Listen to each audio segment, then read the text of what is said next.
Hey everyone, I am Anina Saji Abraham from Nidus Academy.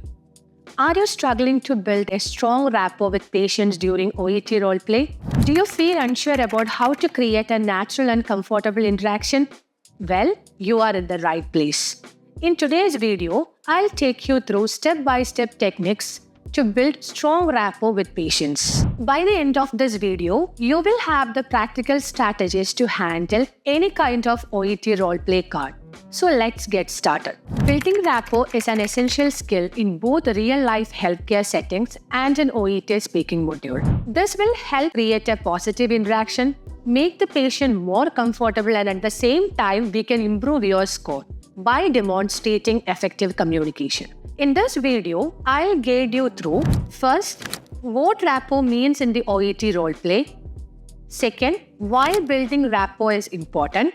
Third, I'll tell you some key strategies to establish rapport. The fourth one, I'll give you some additional techniques in order to enhance patient interaction. Fifth, we will see some common mistakes that we have to avoid. And last, we can see some example conversations demonstrating good rapport. Moving on with the first important section, what does building rapport mean? Rapport refers to the connection that you make with the patients during your role play, and thereby making the patient feel secured, ease, and respected. So here, this building rapport, it is assessed in relationship building and understanding and incorporating patient's perspective criteria. In simple terms, building rapport means first, being approachable and empathetic. Second, using effective verbal and non-verbal communication. Third, encouraging patient participation. And fourth, providing reassurance and clarity. Moving on with the second section, why is building rapport important? First point is, it reduces patient anxiety. Patients often feel anxious or nervous about their health. So a caring approach can make them relax more. Second is, it encourages openness. That is, patient will share more information when they are understood. So thereby, the diagnosis and advices to the patients can be made proper.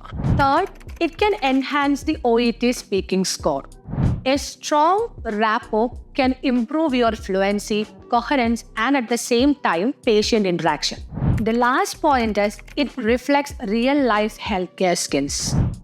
That is, it will encourage you or prepare you for real-life healthcare situations when you are in the clinical practice.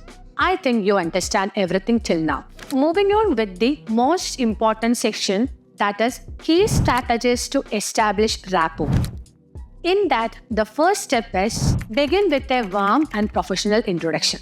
A positive start can set the tone for the interaction. You can use the patient's name if provided, introduce yourself and your role, and third, show some genuine interest in their well-being. The second step is use active listening techniques. Here, listen actively to the patient. Give your full attention without any interruption. And then what you can do is you can use some cues like I see, I understand, that makes sense. And last, what you have to do is using these cues, you can paraphrase in order to confirm the understanding from the patient side. For example, we can see a conversation between a patient and a nurse. The patient will be like, I am feeling dizziness and I don't know the reason behind that. And the nurse will be giving response like, so you are feeling dizziness and you don't know the reason behind that. Am I right? Could you please explore more regarding this particular situation? The third step is show empathy and emotional support. The patients, I have already mentioned earlier, the patients often feel anxious about their health. So what you have to do is, first you have to acknowledge their concerns. And after that, we can offer reassurance to them. For example, I completely understand the situation, Mr. Lee. But please understand that we are here to support you. At the same time, we will find the best way to manage your condition together. So here, we can use three things. You have to first acknowledge the concern. Second, use a calm and supportive tone. And third, offer reassurance when appropriate. The fourth step is use simple, clear, and patient-friendly language. Here, what you have to do is avoid medical jargon and explain things to the patient in a very simple way so that they can easily understand. For example, instead of saying your ECG shows atrial fibrillation, and you know what is atrial fibrillation, it means your heartbeat is irregular.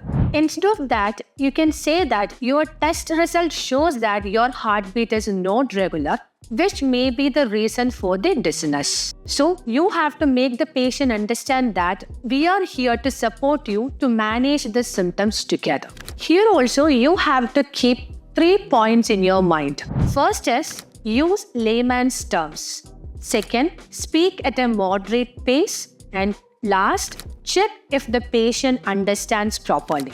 Now, the fifth step is encourage patient participation through open-ended questions.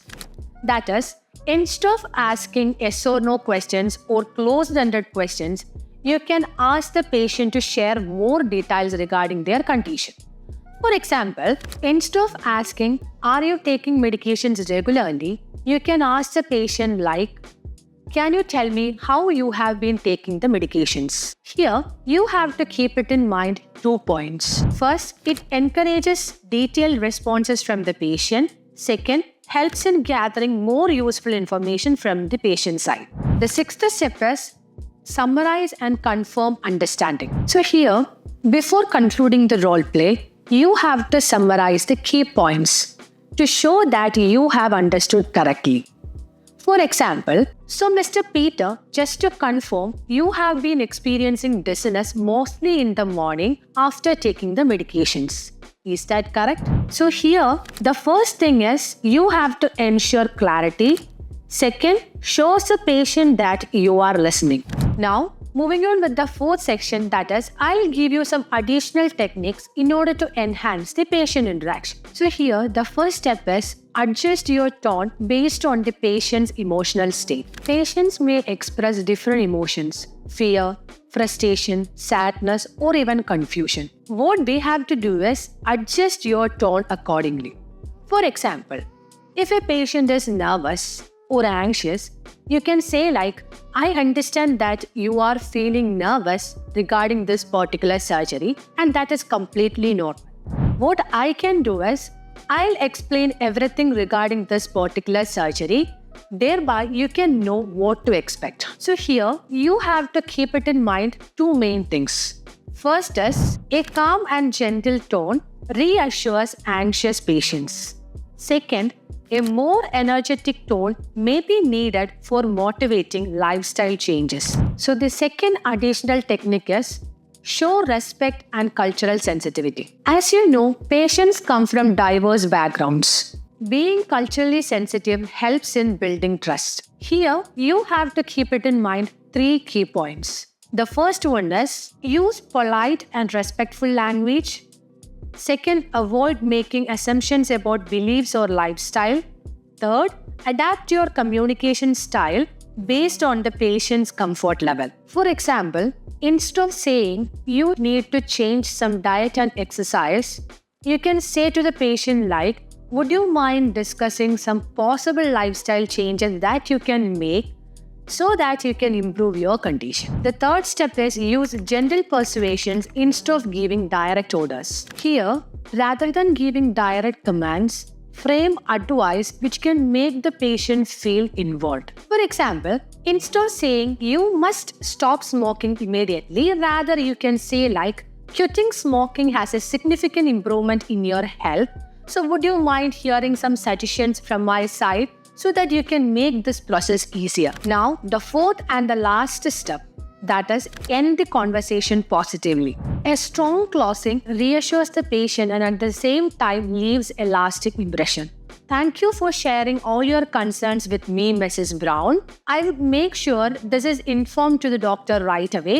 And if you have any further concerns, don't hesitate to ask me. Here, you have to keep it in mind 3 important points. First, express gratitude for their time.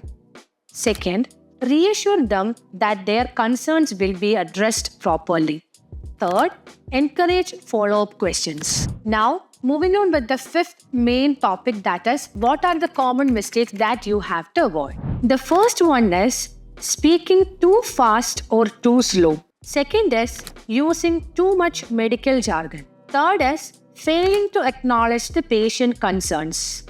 Fourth one is asking too many closed-ended questions. And the last one is sounding too robotic or overly formal. Moving on with the last section, I'll be showing you some example conversations showing perfect conversations. Scenario 1. The patient is nervous about a procedure. Patient: I'm really scared about the endoscopy. I have never had one before. Nurse: I completely understand, Mr. Ahmed. It's normal to feel this way before a new procedure. Would you like me to explain what will happen step by step so you feel more prepared? Scenario 2. Patient is frustrated regarding a long procedure. Patient: I have been taking these medications for months and I don't feel any better. Nurse: I hear your frustration, Mr. Wilson. It must be really tough to go through this for a long period of time without seeking results. Let's take a closer look at your symptoms and see if there is anything we can adjust to improve your treatment plan. So, as I have already mentioned in the previous sections, building rapport is one of the most important skills that you need in an OET speaking role play and at the same time in real life healthcare settings. By using all the strategies that I have mentioned, you can create a patient-oriented conversations which can boost your score in the OET speaking test. At the same time, it can improve your professional communication. That's all for today's video. I hope this has helped you to understand what is building rapport in OET speaking module. And at the same time, let me know in the comment section if you have any further questions or concerns. See you next time. Thank you. Needus Academy, India's #1 language academy.